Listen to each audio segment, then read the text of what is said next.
prior to launching Communicast, I was a guest one time, and that's sort of what got me to do it. I had been thinking about it for a while, a little apprehensive for doing it. While from my teaching background and sales and leadership background, I'm comfortable getting up in front of a group and presenting, comfortable in a client meeting where I have like a framework and a structure where I can anticipate where things are going to go. But I was a little nervous about just this idea of getting somebody on and just carrying on with them for an extended period of time, not knowing where things may go. Right. But I was fortunate to get invited on a podcast. I had a lot of fun, really enjoyed it, felt like it came out strong.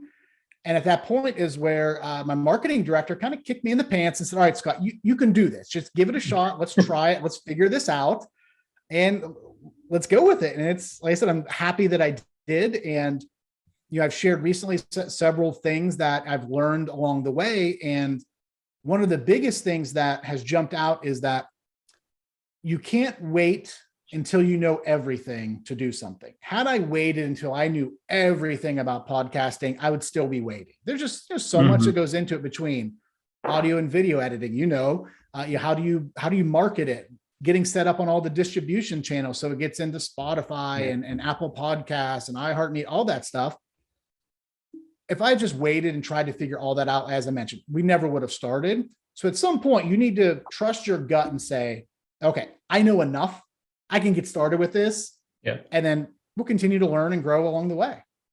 94% people or new podcasts drop out before they finish 10 episodes. And I've heard that 10 episode mark seems to be a big one. We have launched 8. Number 9 goes out next Tuesday. And I think I have 3 or 4 already recorded and 3 or 4 more scheduled beyond that. So perfect. Yes, you cross yes, that. I'll make it. And then the next mark is 21 episode. If you cross that, you are top 1%.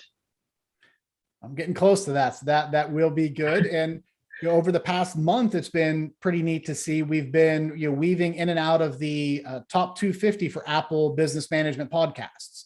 So there seems to be an audience out there, an appetite for it. People are reacting to it. And as I mentioned, it's having a lot of fun with it. Nice. Congratulations.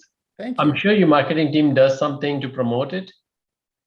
We do. So primarily we put it out through our social media channels with us having a B2B audience. LinkedIn is the primary channel where when it launches every other week, we put out little audiograms, short, 60 to 90 second clips with a video graphic that circles on in the audio playback to give people a sample and then link to the site. We do that a couple times per week. In addition to that, I put it out, my team puts it out through our LinkedIn pages, Twitter, YouTube, and then also housed on our website and occasionally feature it in some of the emails that go out.